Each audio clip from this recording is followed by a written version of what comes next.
உங்கள் இல்லங்களில் வந்து உங்கள் உள்ளங்களை உயிர்ப்பிப்பது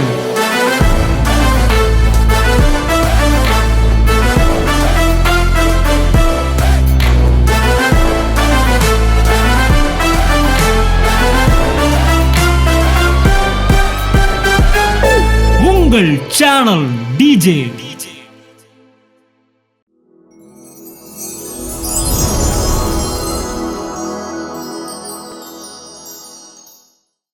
என் பேர் பிரேமலதா. நான் மதுரையில் புதூரில் இருக்கேன். அங்கே தான் பிறந்து வளர்ந்தது, படித்தது எல்லாமே. என் கூட பிறந்தவங்க 6 பேர். நான் 4வது ஆள். அப்பா இபி வயர்மேனு. அப்பா 2005 இறந்துட்டாங்க. அம்மா தான் எல்லா பொறுப்பும் எங்களுக்கு. அம்மா ஆண்டவரோட அதிகமாக ரொம்ப தொடர்புள்ளவங்க. அப்புறம் சர்ச்சுக்கெலாம் கூட்டிகிட்டு போவாங்க வாரம். எனக்கு 2009 மேரேஜ் ஆச்சு. மேரேஜ் திருச்சியில் மேரேஜ் பண்ணி கொடுத்தாங்க. அப்புறம் திருச்சியில் இருக்க முடியல, அங்கே கொஞ்சம் கடன் ஆயிடுச்சு. அப்புறம் மதுரைக்கு வந்துட்டோம் நாங்கள். அப்புறம் அம்மா திருச்சியிலேருந்து மதுரைக்கு வருவோம். அம்மா ஒரு வீட்டில் எங்களை வச்சுருந்தாங்க. அப்புறம் நாங்கள் தனியாக நாங்களாக போகிறோன்னு சொல்லிட்டு கடச்சனந்தல் ஏரியாவில் போனோம். அங்கே போய் அப்புறம் பாப்பா 1.5 வருஷம் 2 வருஷமாக குழந்தை இல்லை எங்களுக்கு. பாப்பா பிறந்து ஒரு 1.5 வருஷத்தில் இவங்க வேலைக்கு போயிட்டு வீட்டுக்கு வர்றாங்க. வீட்டில் இருக்கும்போது சாப்பிட்டுட்டு உக்காந்துருக்காங்க. பயங்கர வயிறு வலி வந்துடுச்சு அவங்களுக்கு.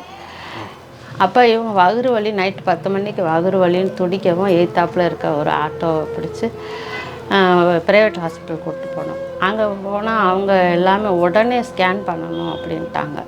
உடனே ஸ்கேன் பண்ணுன்னு சொல்லவும் பண்ணி பார்த்ததில் இவங்க குடல் இறப்பைக்கு பக்கத்தில் இருக்க குடலில் ஓட்டை விழுந்துருச்சுன்னு சொல்லிட்டாங்க. உடனே ஆப்ரேஷன் பண்ணணும், இல்லைன்னா இவங்களுக்கு உயிருக்கு ஆபத்து அப்படின்ட்டாங்க. உடனே என்ன பண்ணுறது, நம்மளுக்கு ஆப்ரேஷன் பண்ணணும்னா 1.5 லட்சம் 2 லட்சத்துக்கு மேலே ஆகும் அப்படின்னு சொல்கிறாங்க. ஒரே ஒரு வாய்ப்பு, இடம் ஒன்று இருந்துச்சு, அந்த இடத்த விற்றுடலாம். அண்ணன் இங்கே நாங்கள் பணம் போட்டுக்கிறோம், ஷேர் பண்ணிக்கிறோம். ஆமாம், நீங்கள் அந்த இடத்த வீங்க, பணத்தை நாங்கள் போட்டுக்கிறோம், அதுக்கப்புறம் இந்த இடத்த விற்று நீங்கள் செட்டில் பண்ணிக்கலாம் அப்படிங்கிற ஒரு முடிவு வந்துட்டாங்க. எங்கள் சித்தி எல்லாருமே மேக்ஸிமம் என் மேலே எல்லோரும் கொஞ்சம் பிரியமானவங்க நம்ம ஃபேமிலியில் இருப்பாங்க. செய்கிறோம் அப்படின்னு அவங்க சொல்லிட்டாங்க. செஞ்சிட்டாங்க. ஆப்ரேஷன் பண்ணி முடித்து ஒரு 1.5 மாதம் கொஞ்சம் இருந்தேன். கடைசியில் மறுபடியும் வலி வர ஆரம்பிச்சிருச்சு. வகுத்து வலி வரவும் அப்புறம் திருப்பி என்ன செய்யணுன்னு தெரில. ஹாஸ்பிட்டல் கூப்பிட்டு போனால் ஒரே வாமிட், வீடு ஃபுல்லாக. என்ன செய்யறதுனே தெரியல. கை குழந்தையும் வச்சுக்கிட்டு என்ன கஷ்டம். திருப்பி ஜிஹெச் கூப்பிட்டு போனோம். ஜிஹெச் கூப்பிட்டு போனால் அவங்க எல்லாம் ஜிஹெச் ஸ்ட்ரெச்சரில் போகுங்குள்ளேயுமே அவங்களுக்கு கை கால்லாம் இழுத்துருச்சு. உயிர் போகிற ஸ்டேஜ் தான். கைகாலெலாம் இழுத்துருச்சு, இப்படி மடங்கிருச்சு எல்லாமே. அப்போ போன உடனே சுற்றி டாக்டர் எல்லாருமே சுற்றிட்டாங்க. சுற்றிட்டு இந்த மாதிரி டக்குன்னு வயிறு அங்கேயும் மாட்டி உடனே அவங்களுக்கு ஸ்கேன் பண்ணி பார்த்தாங்க. குடலோட குடல் ஒட்டிக்கிச்சு, இனிமேல் பிரித்து தான் ஆகணும் அப்படிங்கிறாங்க. அப்படின்னோடனே அதுக்கப்புறம் என் வீட்டில் சொல்லி மறுபடி பிரித்து, அப்போ நீங்கள் 2வது ஆப்ரேஷன் நடக்குது. 2வது ஆப்ரேஷன், மொதல் ஆப்ரேஷனுக்கே நம்ம எல்லாத்துட்டையும் இது 2வது ஆப்ரேஷன்னா உடம்பு எப்படி ரொம்ப சுத்தமாக ஆள் ஒல்லியாக மெலிஞ்சு போயிட்டேன், ஒரு இதாக இருங்க. ஃபஸ்ட்டு ட்ரிப் பண்ணும்போது ஒரு கை ஜான் அளவு தான் பண்ணாங்க. 2வது தடவை பண்ணும்போது ஃபுல்லாக செஸ்ட்லேருந்து கீழே வரைக்கும் ஃபுல்லாக 1 முழம் அளவுக்கு ஆப்ரேஷன் பண்ணி அப்புறம் 15 நாள் ஐசியூவில் இருந்தாங்க. அதுக்கப்புறம் இவங்க வேலைக்கு போகிறதுக்கு வழி இல்லை. எங்கள்கிட்ட கையில் கொஞ்சம் பொருள் இருந்துச்சு, அதை வச்சு இது பண்ணோம். எங்கள் கூட பிறந்தவங்க எல்லாருமே சாப்பாட்டுக்கு கொடுப்பாங்க மாதம். அது ரொம்ப ஒரு கஷ்டமான சூழ்நிலை. எப்படின்னா, நம்ம கையில் பணம் இருந்து ஒரு வசதியை தேவைக்கு வச்சுருந்து நம்ம செலவு செய்வது வேறு. அது பற்றாக்குறையாக இருக்கும்போது சின்ன குழந்தை, கை குழந்தை, அதுக்கு ஒரு பால் தேவைப்படும், சாப்பாடுக்கு தேவைப்படும். அப்படிங்கும்போது அந்த பிரச்சனைகளை சந்திக்கும்போது தினமும் ஒரு கஷ்டமான சூழ்நிலை தான். ஒருத்தரை நம்மளுடைய வருமானத்தை இது பண்ணி சம்பாதிச்சு சாப்பிட்றது வேறு, இன்னொருத்தரை எதிர்பார்த்துட்டு நம்ம உட்காந்துருக்கிறது வேறு. இப்போ அரிசி இல்லாமல் இருக்கும், அரிசி தீரப்போகுது அப்படின்னா இப்போ எங்கள் அண்ணனுக்கு ஃபோன் பண்ணணும், அண்ணே அரிசி தீர்ந்துருச்சுனே அப்படின்னு சொல்லணும். அவர் வாங்கிட்டு வர்ற வரைக்கும் நம்ம வெயிட் பண்ணிக்கிட்டு இருக்கணும். யாருமே வந்து நீ சாப்பிட்டான்னு கேட்குறதுக்கு ஆள் கிடையாது. ஆனால் என்ன சொல்லுவாங்க, நீ சர்ச்சுக்கு போகணும், அது பண்ணாத இது பண்ணாதுன்னு சொல்லுவாங்க. எல்லோரும் இப்படி சொல்கிறாங்க. ஆனால் ஒரு வேளை சாப்பிட்டான்னு கேட்க ஆள் இல்லை. ஆனால் நீ ஆண்டவரை கும்பிடணும், ஆண்டவரை தேடு, அதை பண்ணு இதை பண்ணுன்னு சொல்லுவாங்க. சின்ன பிள்ளை ஆசைப்பட்டது கேட்கும், இன்னொரு பிள்ளை சாப்பிட்றத பார்த்துச்சுன்னா கேட்கும். அப்போ நம்மளுக்கு எவ்வளோ வேதனையாக இருக்கும். நானே ஏதாவது ஒரு வேலைக்கு போனோம்னா கூட நம்ம கையில் பணம் இருக்கும், நம்ம வேலைக்கும் போக முடியல, அவங்களும் வேலைக்கு போக முடியாது, ஏன்னா கை குழந்தை. படுத்த படுக்க எவ்வளோ நாள் அந்த மாதிரி? ஒரு 2 மாதம் 3 மாதம். அதுக்கப்புறம் எந்திரிச்சதுக்கப்புறம் ஆமாம், அது நீங்கள் வாழ்நாள் ஃபுல்லாக தூக்கக்கூடாதுன்ட்டாங்க. நீங்கள் அந்த வேலையை, கஷ்டமான வேலையை எப்போயுமே செய்யக்கூடாது அப்படின்னு சொல்லிட்டாங்க. அப்போ திடீர்னு இப்படி கைவிடப்படவும் எங்களுக்கு என்ன செய்கிறேன்னே தெரியல. ஒரு செவ்வாய்க்கிழமை போல் யூடியூபில் லோக்கல் சேனலில் நம்மளுடைய ஜஸ்டின் பாஸ்டர் மெசேஜ் கேட்கவும் எனக்கு கொஞ்சம் ஆறுதலாக இருந்துச்சு. அப்போ அதில் ஒரே ஒரு வார்த்தை மட்டும் என்னை தொட்டுச்சு. அதில் வந்து பரமபிதா அப்படின்ட்டு இப்படி கையை ஆட்டிட்டு சொன்னார், பரமபிதா நான் எரிக்கும் போது நீங்கள் எதுக்கு கவலைப்படணும் அப்படின்னு சொன்னார். இந்த வார்த்தை வந்து என்னை தொட்டுச்சு. என் பிள்ளை தெருவில் திருவான்னு சொல்லிட்டில்ல, உன் கண்ணு முன்னாடி என் பிள்ளை கால் மேலே காலை போட்டு காலை ஆட்டிக்கிட்டு அவன் ராஜா மாதிரி வாழை வைக்கிறேன்டா, நான் முன்னேறதான் உனக்கு பிரச்சனைனா முன்னேறுவேன்டா, நான் கோட் ஷூட் போகிறதா உனக்கு பிரச்சனைனா நான் கோட் ஷூட் போடுவேன்டா, ஸ்டைலா கெத்தா அப்படின்னு சொன்னார். உடனே நானும் இவங்கள்ட்ட சொன்னேன், இந்த மாதிரி பாஸ்டர் பேசுகிறது எனக்கு கொஞ்சம் ஆறுதலாக இருக்குங்க அப்படின்னு சொல்லவும், சரி நம்ம அந்த சர்ச்சுக்கு போவோம் அப்படின்னு சொன்னோன்னா அந்த முடிவில் அட்ரஸ் வந்துச்சு. அதை பார்த்து எங்கே இருக்குன்னு பார்க்கும்போது இந்த மாதிரி ஆணையூரில் இருக்குது அப்படின்னு சொல்லவும் நாங்கள் தேடி போனோம். எங்கே இருக்குது எப்படிங்கிறத பார்த்துக்கிட்டு அதுக்கப்புறம் அதுக்கு தகுந்த மாதிரி நம்ம பஸ்ஸுக்கு எப்படி போகலாங்கிறத தெரிஞ்சுக்குவோன்னு சொல்லிவிட்டு அண்ணன் சர்ச்சுக்கு வந்தோம். வந்த உடனே அங்கே முதல்ல எங்கள் நுழைஞ்சோடனே நான் என்னமோ பிரம்மாண்டமாக இருக்கிற மாதிரி இருக்கேன் அப்படின்னு நினச்சேன். ஆனால் வார்த்தைகளை ஒரு பயங்கரமாக இருந்துச்சு, ரொம்ப உற்சாகம். அதாவது எந்த இடத்துல நீ வந்து நிற்கிறியோ அந்த இடத்துல உன் மனசு துள்ளி குதிக்குதோ அதுதான் உன் ஆலயம், நீ வந்திருக்கிற இடம் சரியான இடம் அப்படிங்கிற மாதிரி நம்மளுக்கு தகுந்த மாதிரியே பேசுகிற மாதிரி இருந்துச்சு. கிறிஸ்துவுக்குள்ளே நீங்கள் வேரூன்ற வேண்டும். வேரூன்றுவது என்பது உங்கள் ஆவிக்குரிய வாழ்க்கையிலே வளர்ச்சியை குறிக்கிறது.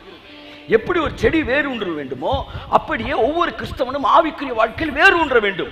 நீங்கள் வேரூன்ற வேண்டும் என்றால் உங்களுக்கென்று தேவன் ஆயத்தம் பண்ணின அந்த ஸ்தலத்திலே, அந்த மணலிலே, அந்த மண்ணிலே நீங்கள் ஊன்றப்பட வேண்டும். இந்த ஜஸ்டின் பாஸ்டர் சர்ச்சுக்கு வந்த உடனே பார்த்தீங்கன்னா ஒரு 6 மாதம் எங்களுக்கு ஐஸ்வர்யத்தை குறித்து தான் நிறைய பேசினார். நீங்கள் சர்ச்சுக்கு வரும்போது சுத்தமாக உங்களுக்கு வருமானமே இல்லையா? எந்த தொழில் என்ன பண்ணணும் எதுவுமே தெரியல. ஏன்னா எல்லாமே அவரை நம்பி நாங்கள் இருந்துட்டோம். 0 தான், எங்கள் கையில் ஒன்றும் இல்லை. அப்போ என்ன செய்யறதுன்னு தெரியல. அடுத்த வாரமே உங்களுக்கு அந்த பைக் கிடைச்சதா? ஆமாம், அடுத்த சண்டே போகும்போதே அந்த மிராக்கிள் அற்புதம் எப்படி நடந்துச்சு? ஆண்டவர் சொன்னார், அந்த சீட்டு போடுறாங்க, அவங்கள்ட்ட போய் கேட்டு நீ போடு அப்படின்னு.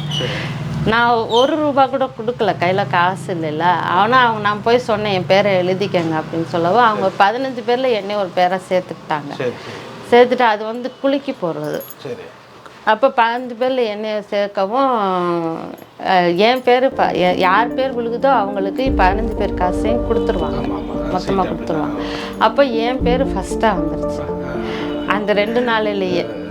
அந்த சர்ச்சுக்கு போகிறோம், அந்த 2 நாள் செவ்வாய் புதன்கிழமை அந்த கையில் காசு வந்துருச்சு. மொத்தமாக கையில் காசு வரவும் அந்த வீக்கே வந்து நாங்கள் வண்டி, புது வண்டி. ஆமாம், 2 நாளில் புது வண்டி. அடுத்த வாரமே வந்து புது வண்டியில் தான் நாங்கள் வந்தோம். பைக் சாவி கொடுத்து தான் ப்ரேயர் பண்ணோம் நம்ம ஜஸ்டின் பாஸ்டர்கிட்ட. அண்ணன்ட்ட போய் நாங்கள் போன வாரம் தான் வந்தோம், இந்த வாரம் அவங்களுக்கு ரொம்ப சந்தோஷம். அப்படியா அப்படின்ட்டு ஒன்றும் உங்களை ஆண்டவர் மேன்மேலும் ஆசீர்வதிப்பார் அப்படின்னு சொன்னாங்க. அதுக்கப்புறம் இந்த வியாபாரத்தை அப்படியே கொஞ்சம் கொஞ்சமாக பெருக்க ஆரம்பித்தேன். வியாபாரங்களை கொடுக்க ஆரம்பித்தேன். ஒவ்வொன்றா வாங்க ஆரம்பித்தோம். அது நம்ம இதுக்கு முன்னாடி இருந்ததில் ஒன்றுமே, அதாவது ஆவிக்குரிய வாழ்க்கையில் போய்கிட்டு இருக்கும். அதுவும் மனநிறைவு தான், இல்லைன்னு சொல்லலை. இருந்தாலும் பணங்கிறது இருக்காது நம்மளுக்கு. இப்போ ஒரு இடத்துக்கு, ஒரு கல்யாணத்துக்கு போகணும்னா என் வீட்டில் நான் எப்படி வருவேன், நகை இல்லாமல் எப்படி வருவேன், ஒருத்தர் இடத்துக்கு ஒருத்தர் வந்து எப்படி பார்ப்பேன் அப்படின்னு சொல்லி சங்கடப்படுவாங்க, செய்வாங்க. ஒரு குழந்தைய ஒன்று கூப்பிட்டு போனோம்னா ஒரு குழந்தை ஒன்று பார்த்து கேட்டு ஆசைப்படும், நம்ம அதை வாங்கி கொடுக்க முடியாது. ஆனால் இப்போ நம்ம அப்படி இல்லை.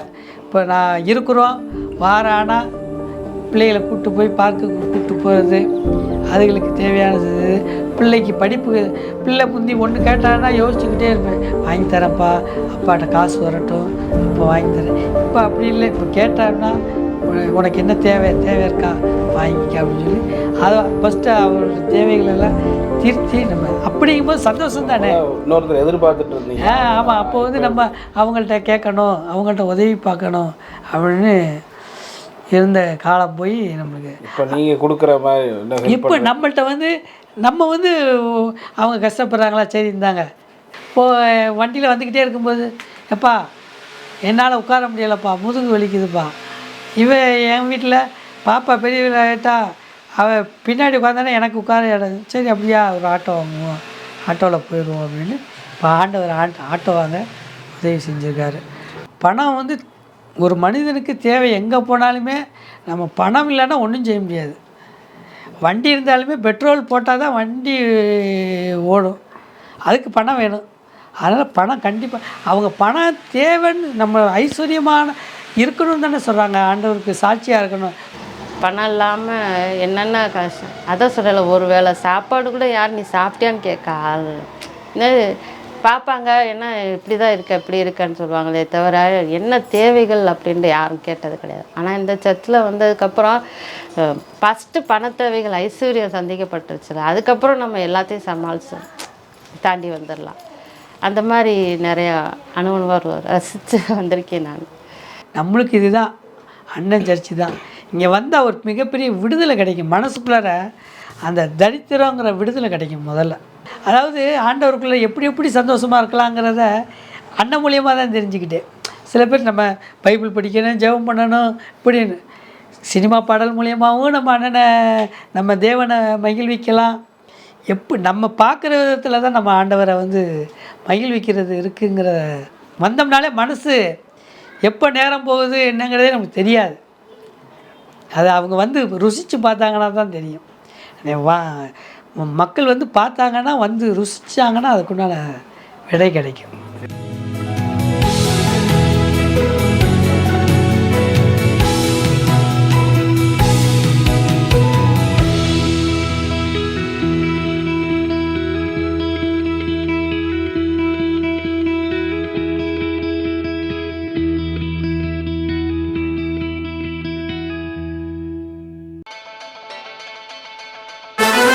உங்கள் இல்லங்களில் வந்து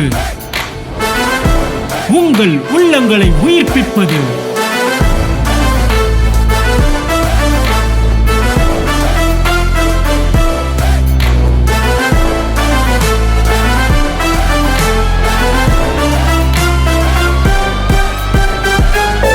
உங்கள் சேனல் டிஜே.